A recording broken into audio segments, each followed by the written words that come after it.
Executing that Project 2025 strategy with Donald Trump's approval, Elon Musk wants federal workers to sing for their supper. Last night, federal workers received an email asking them to summarize their work from last week. Yes, this is what happened. The unelected billionaire, he actually posted on his social media site, quote, "Failure to respond will be taken as a resignation." Just last week, Musk referenced his federal workforce purge by bringing a chainsaw on stage at the Conservative Political Action Conference known as CPAC. As for the president, he called Musk a patriot during his speech at CPAC yesterday and promised more mass firings. Overnight, we also heard from former Vice President Kamala Harris. She spoke at the NAACP Image Awards last night in Los Angeles, reminding us the power is with the people. While we have no illusions about what we are up against in this chapter in our American story, this chapter will be written not simply by whoever occupies the Oval Office, nor by the wealthiest among us. The American story will be written by you. Written by us, by we the people.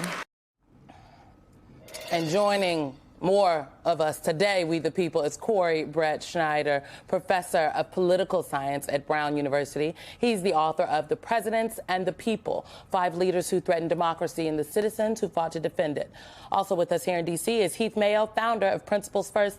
And Heath, y'all had a very interesting gathering yesterday over the weekend. I'm looking at all the clips. I'm like, Principles First, they've been outside. Chris Christie. Rocking and rolling. Chris Christie, he's saying some things. That's right. It's a great gathering over there. We got a packed house at the Marriott and people from all over the country. I mean, people are frustrated, right? I mean, there's just chaos after chaos. It hasn't been too long, but there's already been, it seems like, a year's worth of nonsense coming out of this White House.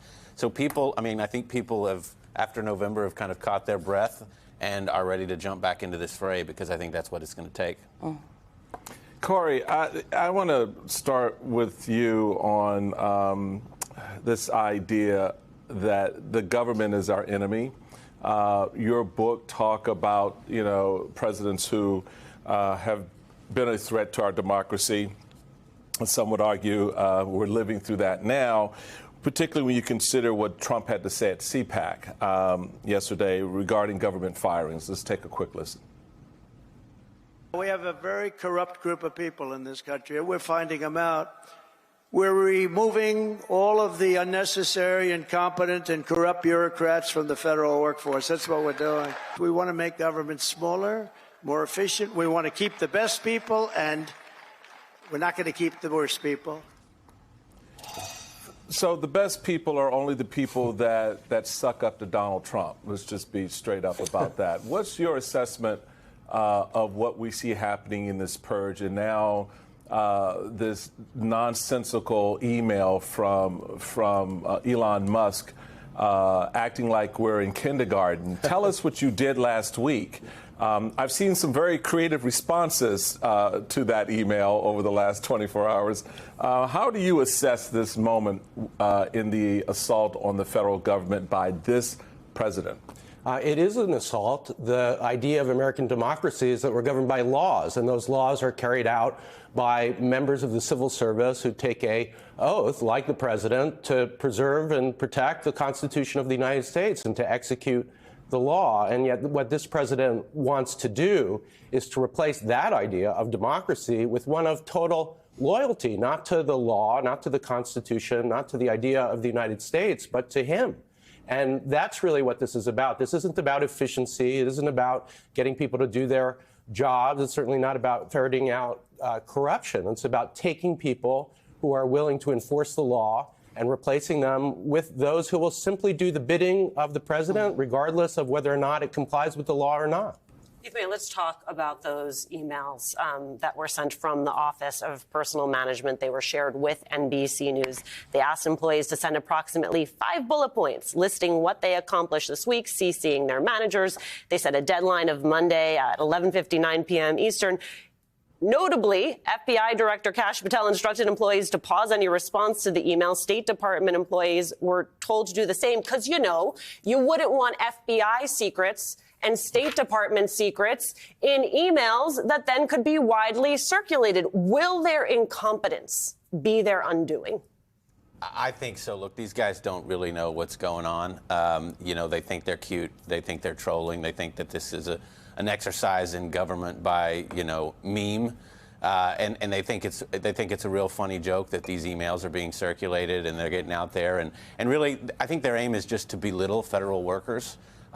You know, they come at this from the idea that these men and women who work in the FBI, who have given their lives of service to this country, are just sitting around doing nothing, that they aren't actually serving the country. That's how they think about these people that are serving our country.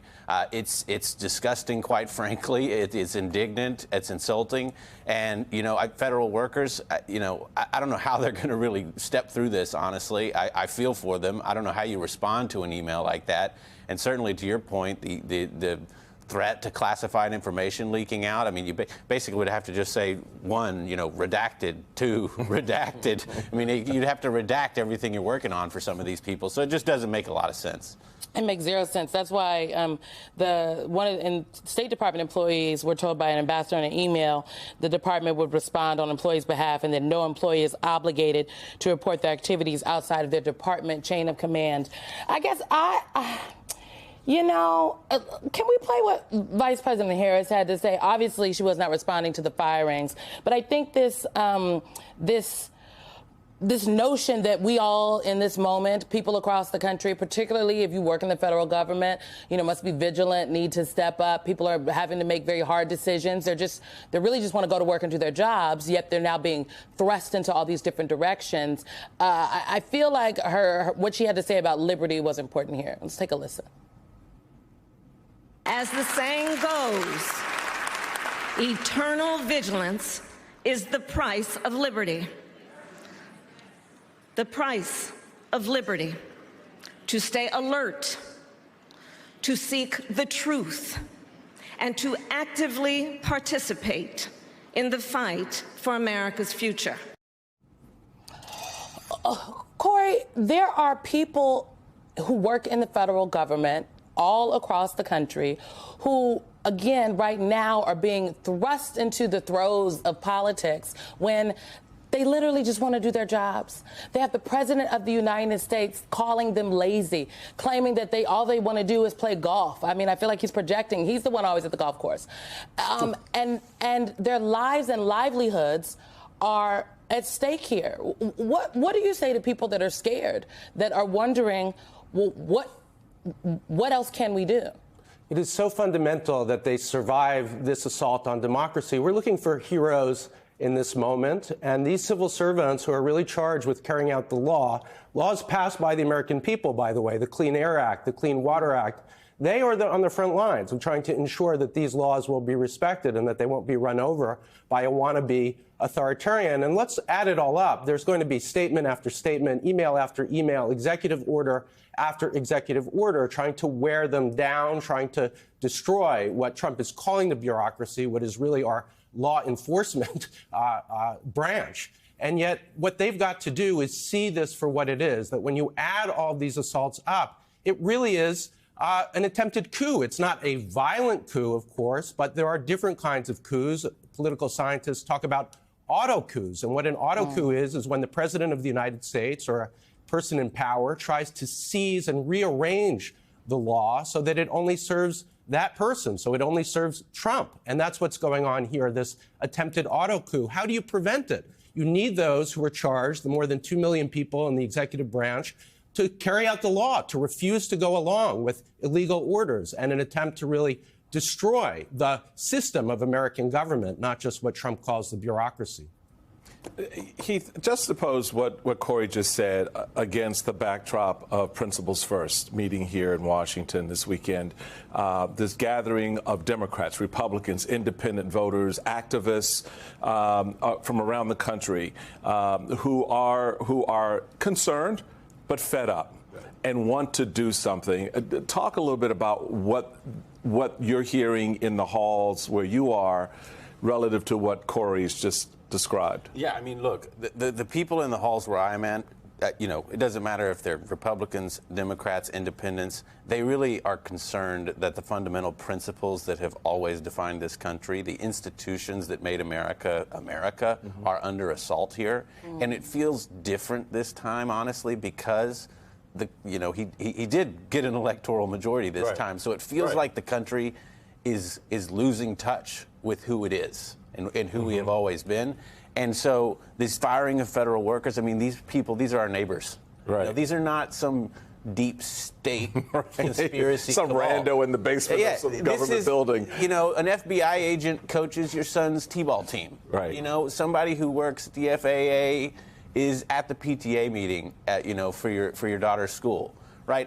These people live next to us. They serve our country. They're patriots. They're heroes.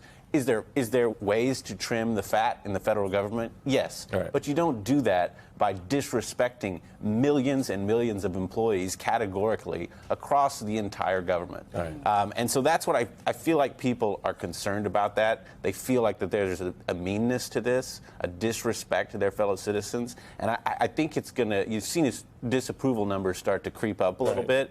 I think people are going to say, you know what? This isn't how we need to go about this. I get the waste, fraud, abuse, yes, but this is not America. And I think to your point, they know their neighbor who's coaching the Little League is an okay gal or an okay guy, and not this person that they've sort of caricatured by their actions right now. Heath